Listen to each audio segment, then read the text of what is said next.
Good morning, Mad Hatter Nation. It is November 25th, 2025, which means that it is Tuesday.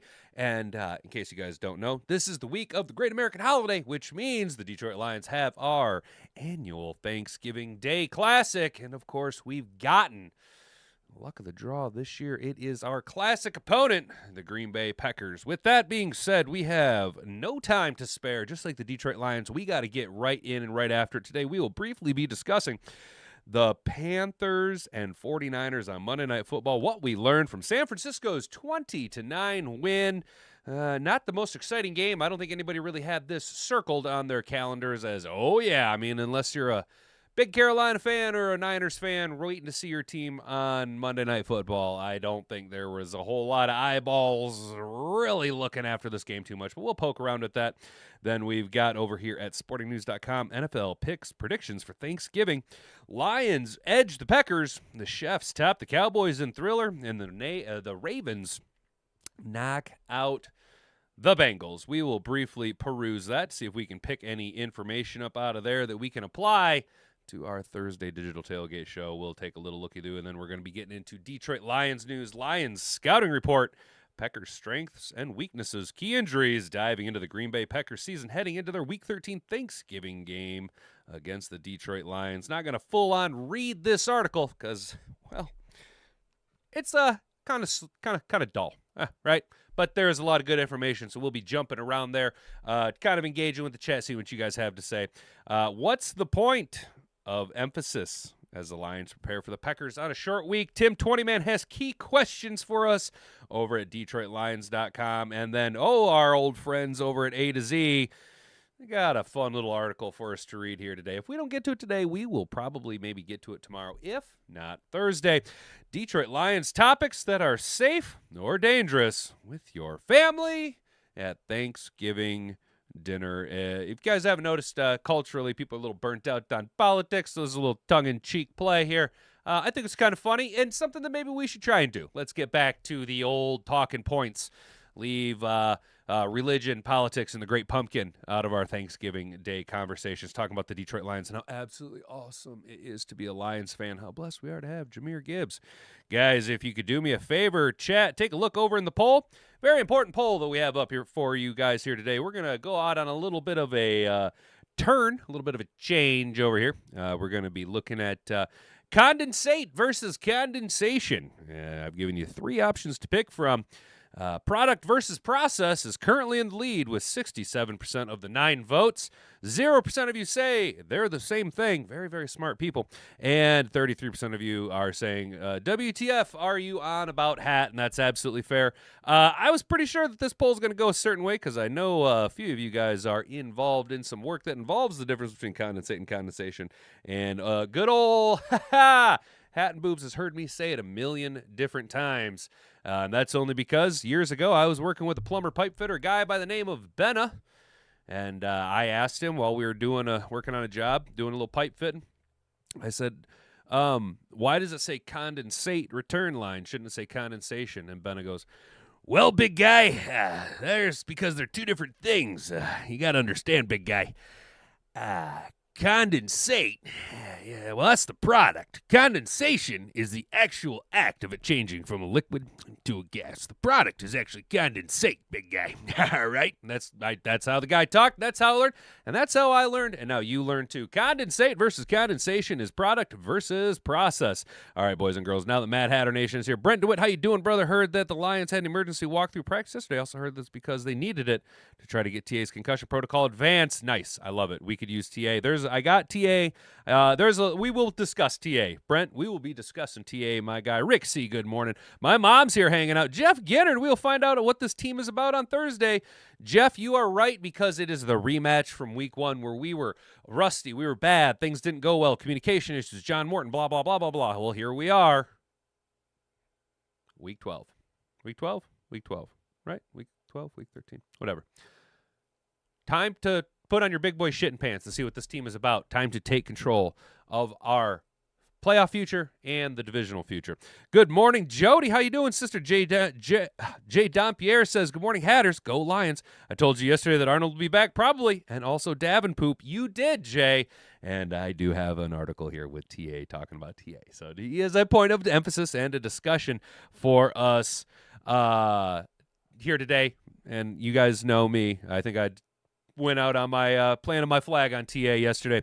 Stephanie Jenks says condensation. Let's go, you guys. Now go ahead and hit the buttons, bells, subscribe, notify, do the things. Also, pay attention to the like button. We got our football back.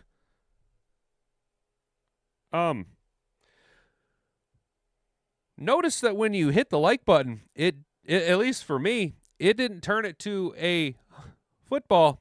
It turned it to a football. I don't know what about any of this says soccer.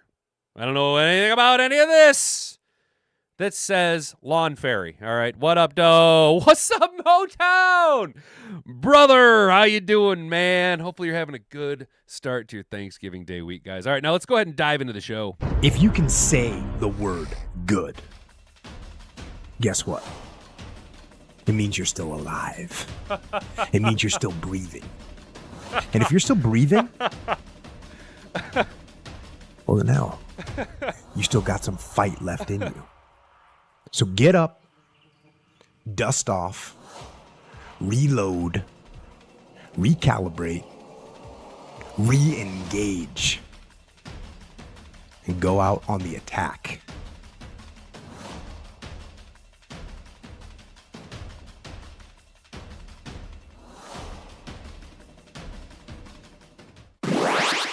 Jody, I don't know if you guys heard me laughing in the microphone. That was actually really fun. She says, you guys know I call him Marcus Davenpoop. He'd probably have to go back on IR trying to take one. And that caught me off guard. That was pretty funny, Jody. You had a good one right there. Yeah, so, okay, Brent, you noticed that the like button turned into a soccer ball. Yeah. Mm-hmm. Uh-huh. Yeah, apparently I'm giving big lawn fairy vibes over here, guys. You know us here at the Hat and Beard Show, the largest, fastest MLS, and I don't even know a fucking soccer team's name. Growing channel.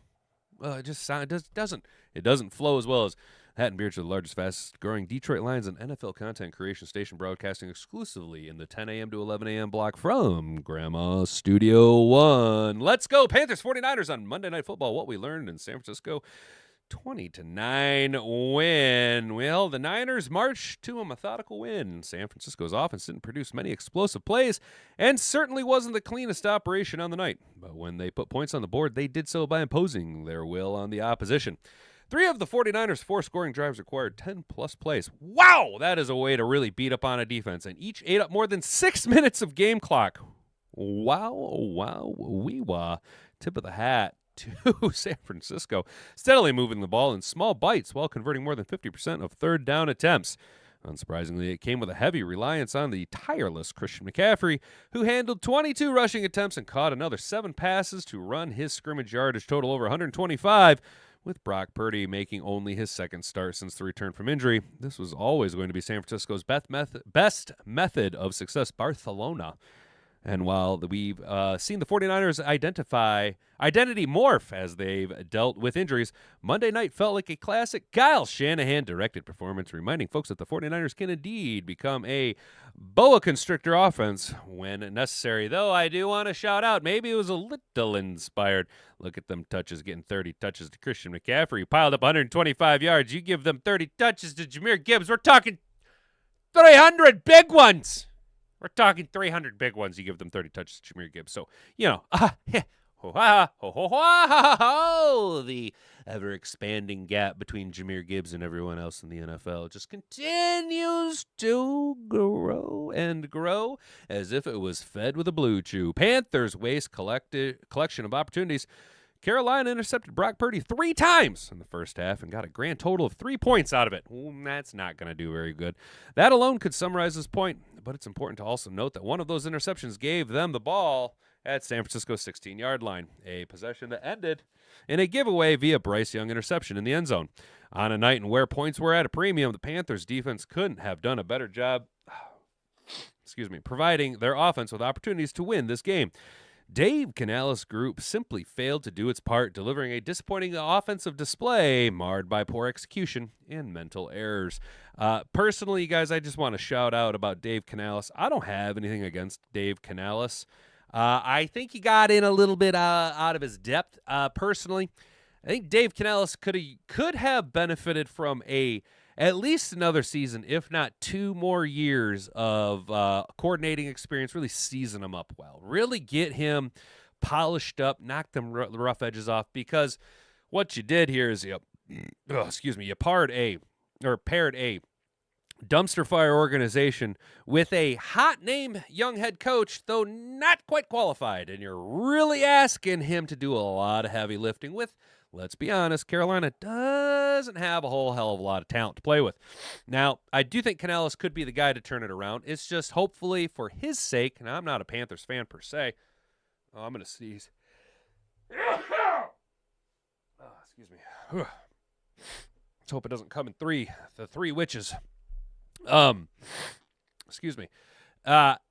Hopefully the Panthers, and I'm not a Panthers fan, but for Panthers fans' sake and Dave Canales' sake, I think that if they were to give him the full length and a full understanding, similar to how the Detroit Lions did with Dan Campbell, and understanding the magnitude of the rebuild, I do think Canales could be the guy to do that and finally bring a little bit of stability and possibly even right the ship back to, now let's be honest, now Carolina not a perennial Super Bowl contender, but there was a stretch there, under 2 different quarterbacks. So there was an era of Carolina ball being really, really well, being played at a high level. Jake Delhomme, then Booty Scoot and Cam Newton. You know what I'm saying? My OBS said that it disconnected. Of course it did, because why wouldn't it? Are we back? We're back. Okay, we're back. Stop ringing in my ear. San Francisco measures offensive approach produced an impressive 15-play touchdown drive that ended in a Purdy touchdown pass to Juan Jennings. But the road became treacherous from there. Purdy threw 3 interceptions on 3 straight possessions. Absolutely. That could absolutely break the mind of a team. Leaving too much air under and or firing passes too late and watching them land in the grasp of Panthers defenders. On his 3rd giveaway of the half was the result, and Carolina's quarterback J.C. Horn outfoxing the quarterback. Despite Kyle Shanahan claiming during his halftime interview with ESPN Lisa Salters and that Purdy was making the right decisions, it was clear the quarterback wasn't performing anywhere near his best. Fortunately, none of it mattered much in the end, thanks to a large part of San Francisco defensive efforts. But the anxiety shared amongst 49ers fans was palpable across the contagious 48 states. As the importance of games increases in December, San Francisco will need its quarterback to be better than he was Monday night. But they do have a pretty aggressive defense. Is that Brandy Coffee? So I thought it was Brandy Coffee. How you doing, sister? Good to see you in here. I thought that was your name popping up in the corner of the chat. What up, Derek? How you doing? I'm just going to say good morning to all you guys down there. Mad Hatter Nation. Where do we leave off? 2:19 left before half, and the Lions. Jared Goff rolls out of the pocket and then throws a dime to Gibbs for a touchdown. Does that make Goff mobile? Well, Motown,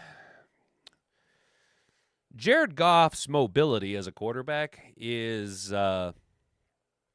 dependent on how real you want to make it. Similar to the salary cap in the NFL, if you want to believe that Jared Goff is a mobile quarterback, then we can believe that. As far as, on a scale of a dead body to Drew Bledsoe, he's much closer to a Drew Bledsoe than he is a dead body, right?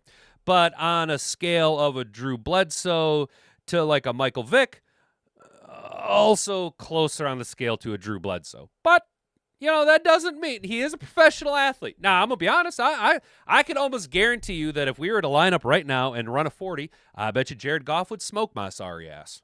Let's be real. You know what I'm saying? I'm 37. He's pushing 30-something, right? I don't remember. But, yeah, he's as mobile as you want him to be, as mobile as you want to believe that he is. Watching that game last night, it turned into Tyrone Bigham saying, "You got any more of them J.C. Horns we can have?" Dude, bro. So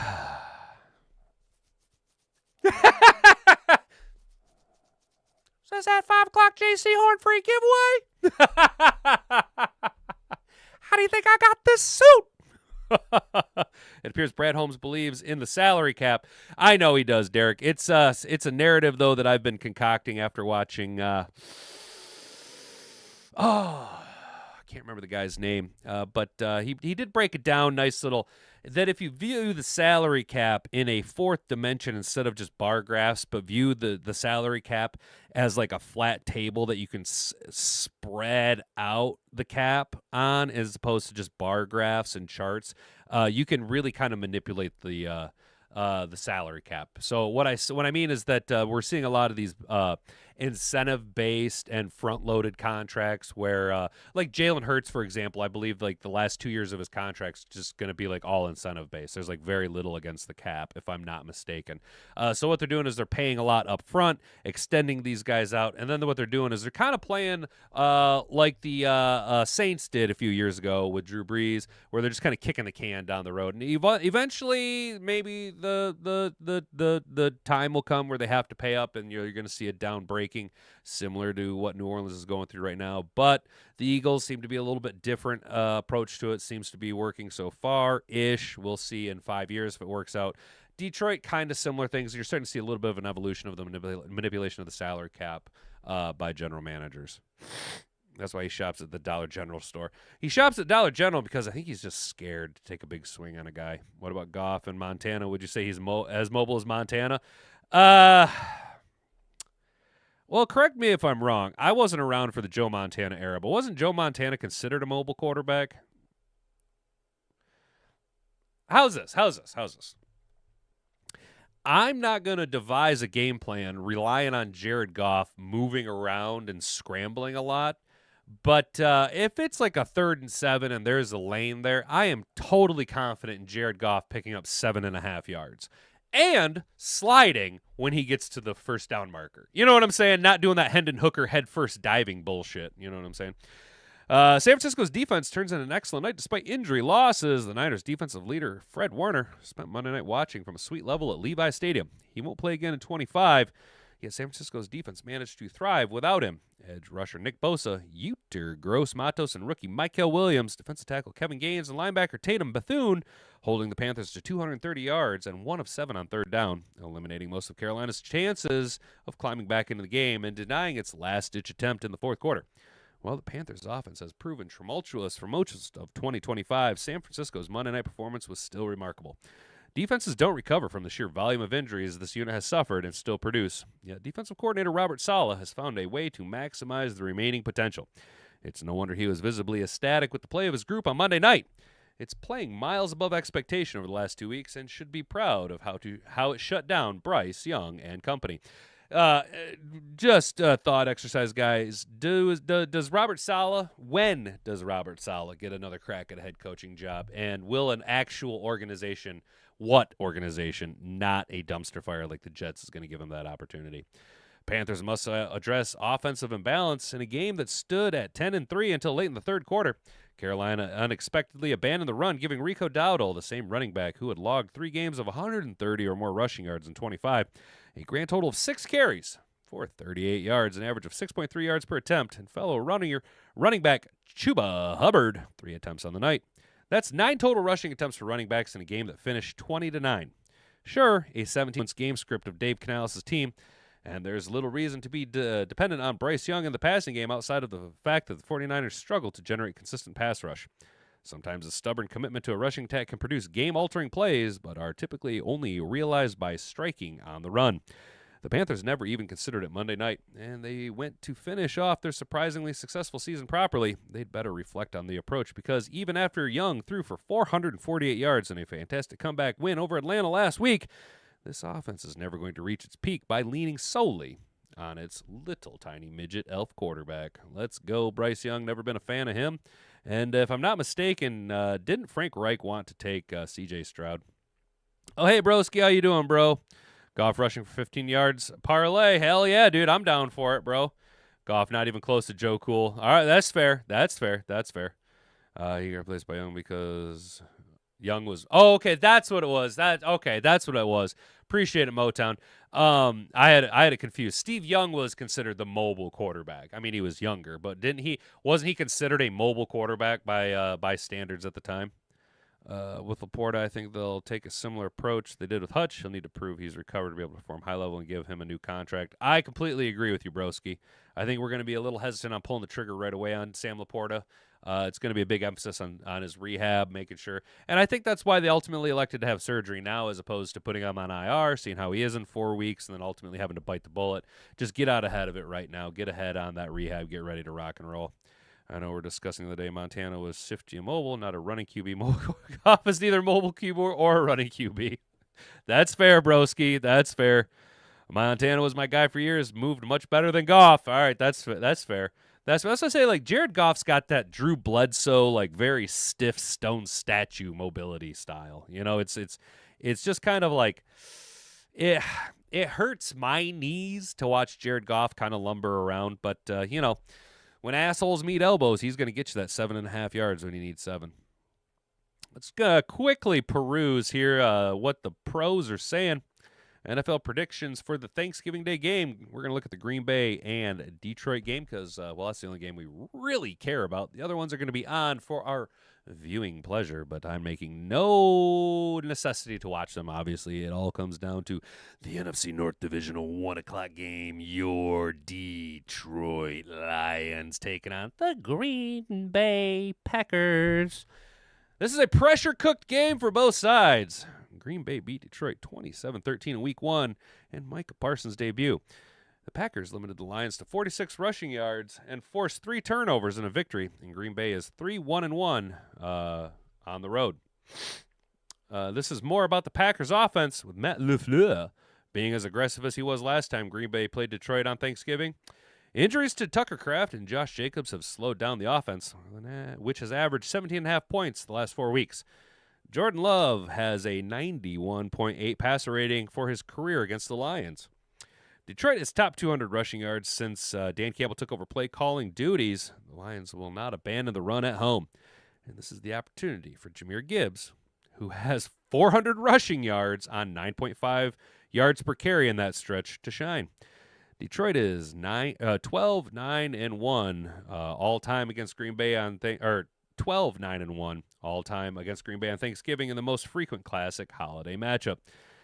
This guy's got us winning 28-20. I actually really do like that score quite a bit.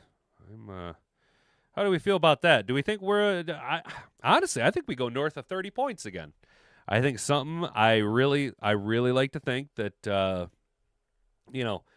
kind of knocking all the shit out last game, getting it right, getting Amon-Ra over that 500 career catch, unlocking Jahmyr Gibbs. Yeah, we'd like to see more J-Mo. Yeah, we'd like to see more Montgomery. We need to figure out who the other guy's going to be outside of Sam Laporta, with him being gone now. But I feel kind of on a good note after last game. The way we finished last game, barely, but the way we finished last game. Come from behind, Hutch sealing it at the end. Offense really clicking those last couple of drives outside of the delay of game that led to the field goal, blah, blah, blah. Clean it up a little bit. Short week. It is what it is. But it is Thanksgiving, and it is a divisional opponent, and it is a very important game, and Dan Campbell's really going to emphasize that to the players, and I really do think that this is going to be I think Sunday was the turnaround game. I really do. I got this feeling, man. I got this feeling. I can't really explain it all. It's just something feels like we're going to get back on the right track on those winning ways, and this is going to be a game where there's going to be a lot. 28-20. That's a pretty close game, but I think the Lions come out and go north of 30 and stifle the Packers to 17 points. Why am I feeling that? I don't know, man. I can't explain it. TA's back, Kirby's back, everything should just be ticking upright, getting everybody healthy back at the right time. Maybe this is a game where Derek Barnes comes and makes a huge, massive play and kind of gets that bad taste out of our mouth with the Jameis Winston bullshit. You know what I'm saying? I got this. I don't know, man. Am I nuts? Mad Hatter Nation, are you guys kind of feeling this too? You know what I'm saying? Young was very mobile. Goff moves in the pocket every bit as much as Montana. His pocket presence is the most underrated part of the game. Okay. People calling him a statue. He shook how many tackles? That's true. I call him a statue because Jared Goff doesn't move very fluid and smoothly. It's not pretty watching him move around. He's a pocket passer. Okay, I will give you this. He does have really good pocket presence, and he can move around a little bit. And like I said, I'll expect him to pick up those 7 yards if there's a lane. But it's just it's like watching Frankenstein. You know what I'm saying? Like it's a lumbering, dude. Yeah. You know what Jared Goff kind of reminds me of? You remember at the end of Happy Gilmore when Happy's old foreman is chasing Shooter with the crowd of people and he's running like all extra like big. You know what I'm saying? That's kind of how I feel like Jared Goff runs. It's not pretty. It's awkward. It's lumbering. It just kind of hurts. Hutchinson will have 3 sacks, and Aleem the Dream will have 1 or 2. Just a prediction, but a good one. Jay, I like that idea, dude. I like where you're at, dude. You're talking Hutch Unleashed, huh? I'm on board with that. Derek Barnes got to be bird watching, dude. Derek Barnes got to figure it out, dude, because that was absolutely embarrassing. Hopefully DJ Reed knock off all the rust Sunday. Rick, he was not so good against the Giants in a very under talented receiving room for the Giants. No Malik Neighbors. Okay, yes, Wandell is good, but he's not nothing to write home about. We'll be rusty just like DJ Reed on Sunday. I think a low-scoring game line is 27-24. All right, Brent. And that's fair. So we're all kind of in the mid-upper 20s. I'm a little aggressive on the 30 burger, but I'm just kind of feeling it, dude. I'm just kind of feeling it, you know. Here we go. So some scouting report. They say week 1 is a mirage, and the statement has been wishy-washy this season. There have been some surprises since what's happened in week 1, but the league is somewhat sticking to what went down back in September. A big talking point after week 1 was how the Packers looked like Super Bowl contenders and how they dismantled the Lions. Since then, they've been brought down to earth a bit. While they still have playoff discussions, they aren't as dominant as people thought. Quarterback Jordan Love has thrown for 2,500 yards and 15 touchdowns, but he's not been able to come up big this season when the teams needed him the most. Cats terrorizing stuff out there.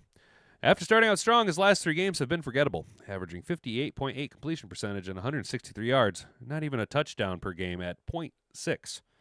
He's not turning the football over with only 3 interceptions on the year, and maybe his newest injury is hindering him, but he certainly isn't winning his team any football games lately. The running game the past 3 weeks has to do some of the heavy lifting, as running back Josh Jacobs found the end zone against the Eagles with rushing 74 yards, but only got 40 against the Giants, and missed last week due to his injury. Backup Emmanuel Wilson has been had his best game. Had his best game in the start against the Vikings last week, rushing for 107 yards and 2 touchdowns. He was the offense for the team. The Packers receiving corps still doesn't have a standout wide receiver 1 despite drafting one in the first round this year with Matthew Golden. Their top receiver is currently Romeo Doubs, who has 41 catches for 500 yards and 6 touchdowns, but their leader in touchdowns was tight end Tucker Kraft, who is done for the season with a torn ACL. Christian Watson has been a big boost for the receiver room, as his return from injury has shoved him back into the spotlight with 17 catches for 283 yards and 2 touchdowns in 5 games. When it comes to the defense, though, that is the side of the football for this team. Defensive end Micah Parsons continues to be one of the best pass rushers in the NFL with 10 sacks, 5th best in the league. With Parsons demanding more attention, that means edge Rashawn Gary can have more chance at the quarterback, and he's making the most of it with 7.5 sacks this season. The secondary has been playing pretty great, too, leading the NFL in fewest yards per attempt with 5.9, allowing 2,100 yards, 5th best, and just 13 touchdowns, tied for 7th best. Safeties Evan Williams and Xavier McKinney have been doing their best to create turnovers with 5 interceptions between them and fumble recovery. Green Bay hasn't had a difficult schedule so far, and the only other win they have over a team with a record over 500 is against the Steelers. They've lost to the Browns and Panthers, and tied with the Cowboys. Not the best kind of losses and the tie you want on your record. Their schedule sees a tick-up in difficulty starting this week as the Lions will want revenge from their first meeting. They still have to play the Bears twice, along with Denver and Baltimore. If the Peckers want to make the playoffs, they'll need to win at least 3 of the 4 of their remaining 6. Compared to the season opener, Green Bay is dealing with more injuries this time around. Starting with the offense, offensive lineman Jenkins is on the IR and will miss this week, though he should return this season. Love is dealing with a shoulder injury on his non-throwing arm, so he should play and didn't appear to have any setbacks against the Vikings. Jacobs will be the biggest name to watch, and he was a game-time decision in Week 12. On a short week, he could return to the field. Starting right tackle Zach Tom was limited in practice with a back injury. He will probably play, in my opinion. I don't know about that, and I don't really care. I'd rather see him not play. Not that I want him to be hurt, but any edge we can get. The wide receiver room has been dealing with injuries left and right. First, Reed started practicing last Friday in his return from IR, but I think on a short week, we don't have enough time to return this week. Golden and Wicks were limited in practice, while Williams missed it with his foot injury. The only fully healthy receiver on the roster is Watson. He was a full participant in practice. Looking at the defense, the secondary is dealing with some injuries, as Hobbs and Bullard were limited in practice, while Nixon missed it with a neck injury. The front four has some bodies limited, as Walker and Cooper were limited in practice, while Brooks and Van Ness missed. The defense is the backbone of this team, so if they're down starters in almost every position, things could be rough for them on Thursday, and I'm not mad about that. When it comes to the Packers' defense, they're playing good football, and it was tough to determine which was the better unit between the pass rush and the secondary. I ended up leaning towards the rush, and I completely agree with that. The Packers are only tied for 10th in the NFL with 29 sacks, and it's more than just sacks for them. They have the fourth lowest blitz percentage, and only two teams with lower percentages are doing better than them on that rush, Seattle and LA. According to PFF, they have the fifth highest pass rush grade at 81.3. The biggest draw for them is obviously Parsons, who has the highest pass rush grade at 92.9 and has the third most pressures in the NFL at 60. Gary is loving the attention Parsons is drawing, and he is getting more one-on-one opportunities, and if he's not hitting home, he's getting pressure on the quarterback. The Peckers have the eighth most pressures at 92, and they're 10th in pressure rate at 22.3%, and 7th in quarterback knockdowns at 35. When his rush gets home, they win games. Their worst performance came against the Eagles, Panthers, and Cowboys, where they had 2 sacks combined. If an offense can scheme around their pass rush or have its offensive line hold up, it can be the reason Green Bay loses. Their biggest weakness is the running game. Despite the Packers having a solid starting back in Jacobs, the running game isn't as strong and as effective as the team it is used to. Not only is Jacobs currently dealing with an injury, but when he's healthy, he's not having the impact he's used to having with the football. He has 11 touchdowns, second most in the NFL, but it's mostly short yardage attempts. While he's scoring frequently when the average is 3.8 yards per carry, it's tough to give your offensive life. Key matchup is the Lions' offensive line versus the Packers' defensive line. Last 3 times the teams battled, the biggest talking point were the Lions, how poorly their offensive line played. With 2 young guards, it was a big learning moment for not just the players, but for Detroit coaches too.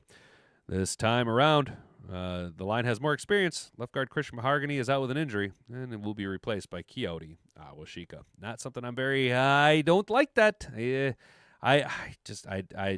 That interior offensive line makes my butt pucker just a little bit. Makes me even a little nervous. You know what I'm saying? You guys know what I mean when I say a little nervous. I hope we win too, Jody.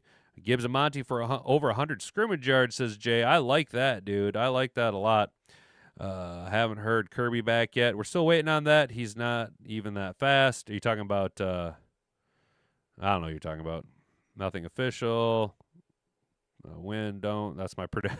Lions win, Packers don't. That's my prediction. I like that, Jody. I like that. Decker has had issues with Gary in the past. I know, guys. Goff rolls out of the pocket and throws to Gibbs. It's not your figment of your imagination. Broski drops dimes in his sleep. Believe that. Big game for Tesla with Raymond out. Yeah, okay. So we're calling for a Tesla game, huh?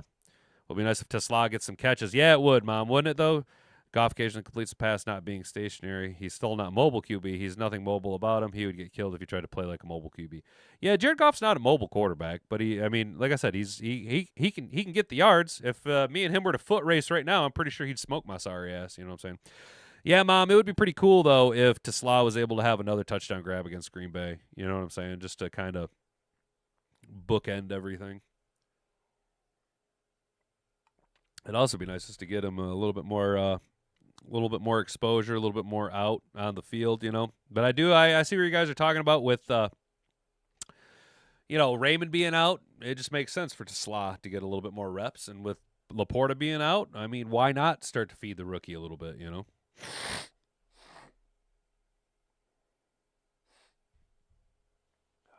Sorry about that, guys. All right, here we go over at Detroit Lions.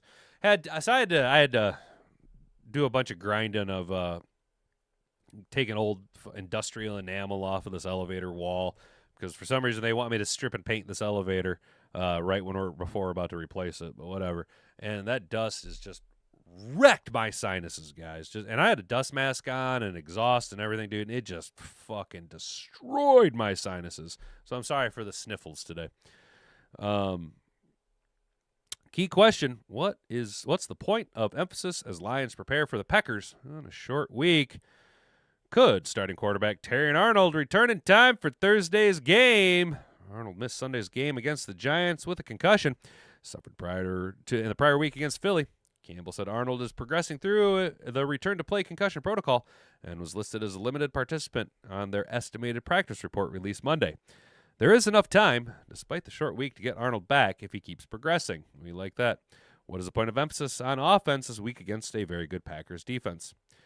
The Vikings mustered just 145 total yards, 4 net yards in the second half, while going 2 of 9 on third down against the Packers defense that comes into Thursday's contest ranked 4th in total defense and 5th in scoring defense. Green Bay plays a lot of zone defense and relies on their front four to get pressure. Campbell said Packers defensive coordinator Jeff Haley has that unit playing well right now.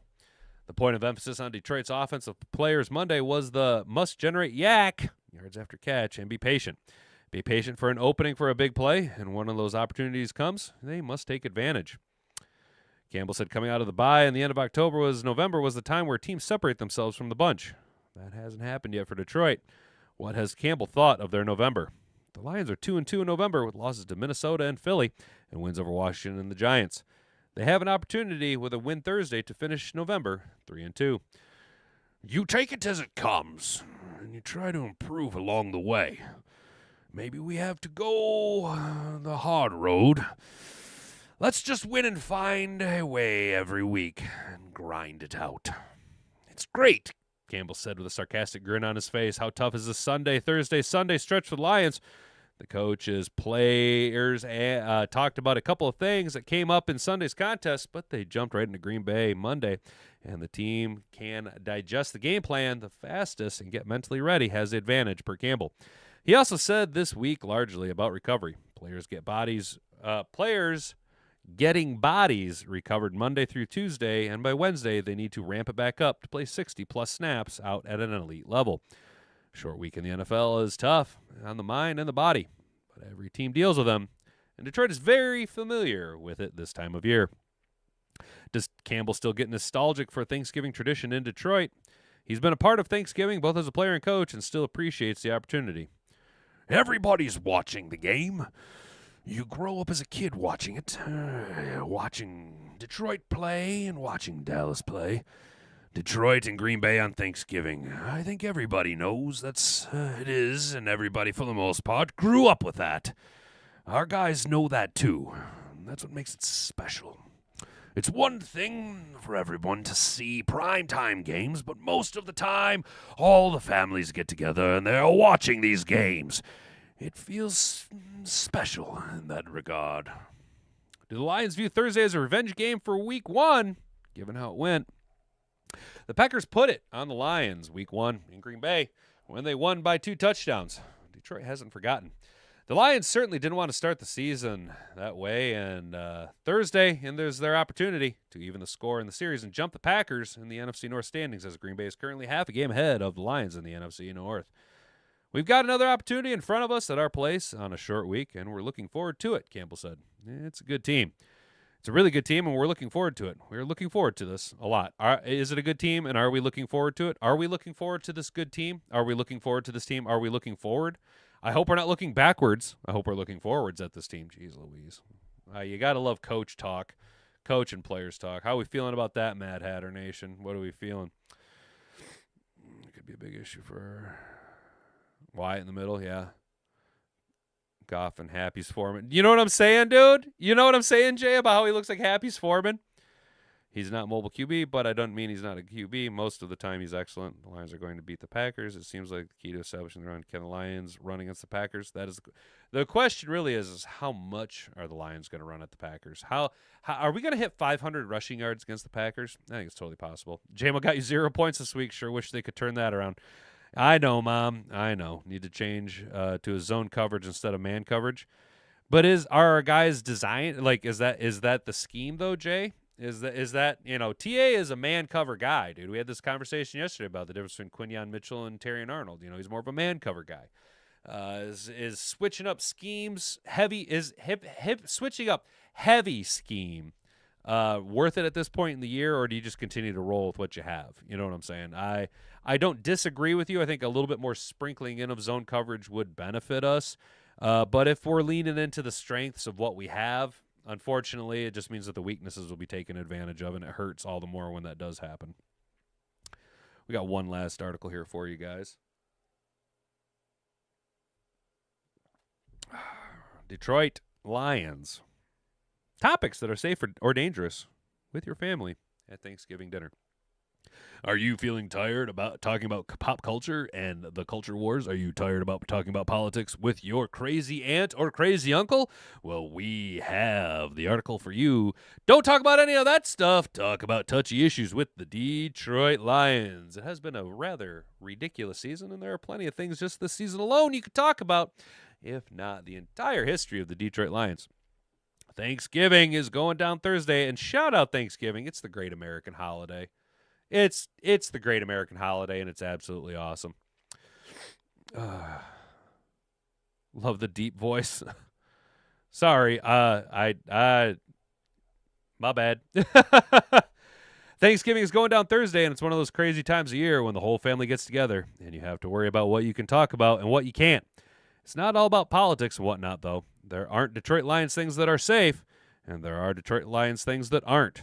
Let's talk about them. Safe Detroit Lions topics. Obscure stat that is fun to teach people about. Let's go ahead and pause this guy talking. You can be the nerd at the table when you explain how weird it is the Lions receivers have only drawn one defensive pass interference call this season, and only one last year. Wow, really? I didn't realize there was only one last year. Your grandmother will be amazed by this one. How the Lions' defensive line is actually better than the Eagles' defensive line. Your Uncle Steve won't believe you when you tell him that, despite a rough game against Jameis Winston, the Lions have more sacks, more pressures, and are better against the run than the defensive line they're 100% sure is the reincarnation of the 1985 Bears. Here you go. Pressures, Lions 9, Eagles 13th, sacks, Lions 8, Eagles 23rd. Time of possession, or yeah, TTP. Yeah, I don't know. Time to pass. Oh yeah, average time to pass. Obviously, the Eagles got us beat there a little bit. Rushing yards allowed per game. The Lions at 10. The Eagles at 19th. Confidence in Lions. Lions low. Eagles sky high for some reason. Well, it's because of the media. The media market. You know what I'm saying? I just hope the stepmom doesn't start in with her Looney Tunes politics. It's so irritating. Jody, all you can do is just don't engage. Just don't engage. Just, you know what? Do the absolute best you can, and just in your back of your head be like, they don't know what the fuck they're talking about. They're so fucking delusional. It isn't worth my time to sit here and bicker with these idiots. You know what I'm saying? You know what I'm saying? MAGA hat on Thanksgiving, allow it. Dude, I 100% am with you, Derek Harp. There's actually, I don't know if you guys know who Mark Dice is. He's a independent journalist. He's got a YouTube channel. You'd have to get it rush ordered now, but he's got he sells sweaters at Christmas time with Trump claws on the front, but it's not a print. It's actually woven into the fabric. And it's pretty slick. I thought about picking up a Trump Claus sweater, but you can also get Trump Claus wrapping paper too. That's true. Our guys are man cover guys. I'm not trying to be a dick, Jay. I'm just saying like I see where you're coming from, but I get where you're coming from. I really do. It's just that's a big gamble. You know what I'm saying? Jody, you know who Mark Dice is? That's awesome. Here we go. Trying to think of something. If they say Terrion Arnold's out. Oh wait, what's this? I fucking love Mark Dice. My Navy buddy is a political idiot. He's driving me to the VA tomorrow. Oh, Brent, that sucks, brother. I'm sorry to hear that, dude. Yo, there we go. Why is OBS frame bogging down so hard over here? I'm having some back end technical issues here, guys. Is it Is it bogging down for you guys? My test screen keeps saying that it's bogging down. But I don't know, man. I don't know. We're going to keep on plowing forward. Your favorite Barry Sanders or Calvin Johnson highlight. By the time you get 2 plates and a few beers in, this will sort of just come up anyway. Your Uncle Jerry, Gary, Larry, Barry, will bring up how nobody moves like Sanders out there and how we watched him shimmy out of the pile against the Cowboys. And then he'll marvel at how Sanders used to just hand the ball off to an official right before the start. But right before he starts to complain about how players celebrate today, jump in and start mentioning Megatron highlights, like the one he had against the 3 Bears players. This one is sort of a 2-man job. Your favorite Barry Sanders versus Calvin Johnson highlight, that's assholes to elbows. If anything, do we start to have the conversation of Barry Sanders versus Jahmyr Gibbs? I know it's still early on Gibbs' career, but like, my guy's hitting numbers that have only been attained in our franchise history by one other dude. I'm just saying, I would be more inclined to have the Barry versus Gibbs argument than I would Barry Sanders highlights versus Calvin Johnson highlights. I mean, they're 2 entirely different highlight reels, man. That's come on, A to Z, do better. That playoff win over the Rams, man, that was a night, right? The lights are brighter and the air was crisper. People were crying in the stands and everyone was hungover on Monday. We all waited so long for that moment. And when Jared Goff took a knee, it was over. Man. Get ready to tear up. And that shot of Jared Goff walking off with his heart on his hand on his heart and his other hand open like this, like I'm giving my heart to all of you. You know what I'm saying? Like, oh, dude, that's a very powerful image. A very powerful image for us longtime Lions fans. How the rest of the NFC North has a tough schedule. Be prepared for this one. Uncle Steve is going to tell you that it's over for the Lions. And you can be there to tell them that the Packers have to play the Bears twice, the red-hot Ravens and the red-hot Broncos. Then tell them how the Bears still have to play those 2 games against the Peckers, the 49ers, and the Lions. And then tell them that the Vikings play the Seahawks this Sunday, and a loss there is pretty much the end for them. And this is one of my favorite. We're just gonna go ahead and leave it on this one. This is like one of my favorite things. I love internet sleuths. I love how people can just find stats, and it blows my mind. The moon. If you're one of those weird moon people, you can be the guy that tells everyone the Lions will be playing on a waxing crescent moon, and the Lions are 10-1 on those moons in the last 3 seasons. That includes going 3-0 this year. You can also tell them that the Lions are 4-7 all-time on Thanksgiving played on waxing crescent moons, and they're 3-0 against the Packers in those games. It's one of those interesting things. And then finally, Jameson Williams, depending on how the game goes, someone at the table is going to say something really dumb here. This is your chance to get the subject and throw something else Uncle Bob's way. Prevent him from talking about celebrations, his life outside of the game, the suspensions, how he's not getting targeted right now, and whatever else you can bring up. If J-Mo goes off, it won't matter. He'll forget. I'd like a J-Mo explosion game, guys. I'd like a J-Mo explosion game. Yeah, Mark Dice is funny. Dude, that makes Jody, we watch a lot of the same shit. You watch Big Old Boats. You watch Mark Dice. Brandy Coffee watches a bunch of the same stuff that I do. Actually, shout out, hey, guy, Kane, you might be into this. Jody, I know you like Big Old Boats. Ocean Liner Designs, my friend Mike Brady over at Ocean Liner Designs, just released a 2-hour long masterpiece on the Edmund Fitzgerald. It is absolute. It deserves awards. It's so good. It is so good. So when we're done here, go directly over to Ocean Liner Designs, my friend Mike Brady over at Ocean Liner Designs, and you gotta watch his video on the Edmund Fitzgerald. And drop a comment. Tell him that the Hat and Beard Show sent you. You know what I'm saying? Classic. You got it. The classic Mark Dice. Hell, I'm glad you got that, dude. You're not a dick. I enjoy all the conversations we have. Keeps the day moving. Oh, right on, Jay. I appreciate it. It's just, Here's the thing, and this is why I really appreciate. What's up, Beaver Nugs? How you doing? Sanders would get chased down from behind. Nobody is catching Gibbs. 100%. So I agree with you, dude. I think that when it's all said and done, Gibbs is gonna have the better career. You know what I'm saying?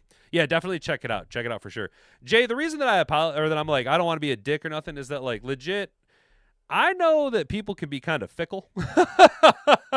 People can be kind of fickle, and they don't like having anything pushed back on. You know what I'm saying?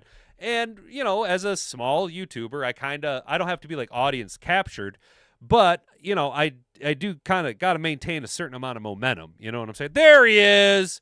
What's up, brother? Dude, when I was reading that article, I was like, where is he? What's going on, Mr. Detroit City? Been on a ladder, been listening, just can't chat or I'll end up busted. Right on, brother. I'm glad, dude. I was wondering where the hell you been, dude. Great time. 800 subs loading, brother. I appreciate it, man. You be safe up on that ladder, dude. My Thanksgiving shirt reads, somebody feel like you're surrounded by idiots. All the other days you realize it's not just some days. That's awesome, dude. Check out. I'm still thinking about Edmund Fitzgerald and still sad about it. Kane, bro. Yeah, dude, check it out, dude. Ocean Liner Designs. He did a great job. And Mike Brady does a great job narrating. His team is fantastic. His team is fantastic with all of the research. I mean, most of his videos are like 45 minutes long, tops. This is like a 2-hour long epic. He talks about all these different theories. He compares it to other wrecks similar to it. If you're on a big ship kick right now, ocean liners, if you're on a big Fitz kick right now, I couldn't emphasize more to check it out, dude. Legit. Carrie, I love your shirt though, brother. I heard this line once from a boss. I couldn't even tell you which boss it was at this point. But he said something to me once, and he was just like, because I was bitching about stupid people, you know. And he goes, "All right, so just think about this for a minute." And I was like, "What's that?" And he goes, "Think of the dumbest person you know." And I was like, "Okay." And he goes, "Now realize that half of the world's population is dumber than them." And I was just like, "Oh my God. Oh shit." I was like, "Oh shit. Shitty, bang, bang." But it is what it is. Probably going to cut it a few minutes short today, guys. We flew through these articles over here. We talked about the Monday night game between the Panthers and the 49ers and what we learned from San Francisco's 20-9 win. We briefly skimmed the Lions Thanksgiving Day matchup and what some of the pros are saying about the matchup and how it should go down. This particular article over at sportingnews.com has us winning 28-20. I am here for it, though I'm expecting us to go north of 30 points. The Detroit scouting report we broke down in very boring. I sat here and read you a very boring article, but if you stuck through it, I appreciate it. That's an OG move on your part right there, guys. Then we went ahead and took a look at what's the point of emphasis on the Lions prepare for the Packers on a short week, and that is short week, short memory. Forget about last game. Polish up what you did. You got that? Okay, on to the next. Third verse, same as the first. Let's get to marching, boys, but not the same outcome as week one. Time to absolutely replace the crown back upon our NFC North heads. Okay, we are the king of the North. Three-peat inbound, okay? It has to happen. Divisional kings 3 years in a row. Let's go. It starts Thursday against the Peckers. I can't wait to smash on them, guys. And then we had a little lighthearted article on some safe and not-so-safe talking points to have about your Detroit Lions over at Thanksgiving dinner. You guys remember this last year when David Montgomery had his little carrot? And he got a carrot because he doesn't eat meat. That was pretty funny. I thought that was pretty damn funny. But right on. One last look at the poll here, guys. 16 votes. Condensate versus condensation. 62% of you correctly guessed. It is product versus process. Condensate is the product. Condensation is the process. 12 of you incorrectly guessed that 12% of you incorrectly guessed that they are the same thing. And 24% of you said, "What the fuck are you on about, hat?" And that is totally fair. I some days have a hard time coming up with poll questions. I'm not going to lie. It's votes got my end. Mike Anderson, how you doing, brother? Good to see you, man. I'm thankful for everyone, some for coming and some for leaving. Hell yeah, Brent. I love it, dude. I highly doubt there are 4 billion people dumber than the dumbest person I know. All right, Rick. That's fair. Yeah, that's fair, dude. Because that's a big number to assume something like that, dude. NFC South, 9 wins takes the division. Beaver Nugs. You're right, dude. The NFC South. Wouldn't it be nice if we had teams like the NFC South up here in the North and we could just smash on them? Good to see you. What's a win? That was a wild game. Dude? Mike. I don't have too many of those games left in me this season. Okay, this has been too much of an up and down year for us being a team that should be a Pro Bowl or a Super Bowl contending team. These cardiac games like we just went through Sunday, brother, I'm getting too old for this shit. I'm too old for this shit. You know what I'm saying? I need them to take care of business. Now, it's fine those type of games against that opponent that is that good. But the Giants are a dangerous team, not a good team. We shouldn't have let the Giants play around with us that long. Not that long. It shouldn't have came down to the way that it came down to. We should have put our foot on their throat and broke their neck. First quarter, 21-0, and just rolled. But ifs and buts were candies and nuts. If then, grandma wagon. Let's go. A W is a W, and it makes everything better. So I appreciate that, dude. I appreciate each and every one of you guys. Hopefully you have a good rest of your day. Stay out of trouble. We will be right back here tomorrow. Hey, fingers crossed. Fingers crossed. The new CEO's, I'll find out today when we get in. The new CEO is thinking about giving us tomorrow as a paid day off just because. So we might close the building tomorrow. I might have tomorrow off paid just as a bonus, and that'd be absolutely awesome. So hopefully that happens. I think Jake Bates' miracle ball should have been a game ball. Mike, here's the thing, Mike. I think Jake Bates would have gotten a game ball because of that miracle kick had Jack Fox not had 700 punts inside the 10. Jack Fox, it's very rare to have your kicker and punter be dueling like that. Ultimately, though, I think Jack Fox was slightly better in the special teams game, but that's not taken away from Jake Bates. And some of you guys don't know this. I am a huge Jake Bates fan. I've been rooting for Jake Bates to play for the Detroit Lions since he kicked a 63-yard field goal for the Michigan Panthers. Okay, I have been rooting for Jake Bates to be the future of the Detroit Lions kicking until he retires. I want him to be the next Jason Hanson. Okay, I'm a huge Jake Bates fan. Massive, big leg Jake Bates. The Ballad of Jake Bates continues. Let's go. You're too old. I was worried Dad would have to call 911. Oh, I appreciate that. Thanks. All right, guys. Yeah, so that's going to be it. We'll be back here tomorrow.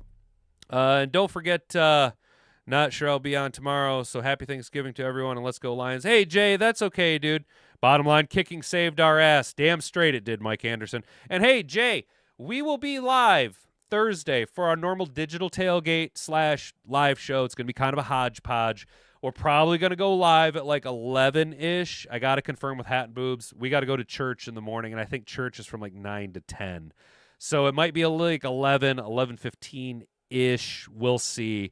But there will be our normal digital tailgate pregame show, hanging out with you guys, placing some bets, taking your chats, just doing our thing, guys. You know what I'm saying? So if we don't see you guys between now and Thanksgiving, happy Thanksgiving, guys. Seriously, the older I get, the more you really do need to start recognizing, blessings in your life and things that you're thankful for, and do all that stuff. Blah blah blah, yada yada yada. It is the great American holiday, so there is that as well. Very patriotic. You like both the boys. Appreciate it, you guys. I love all of you. All right, you guys stay out of trouble. We'll see you right back here tomorrow morning. I've been Hat and Beard. You've been attentive audience. Until next time, bonga bonga. Frig off.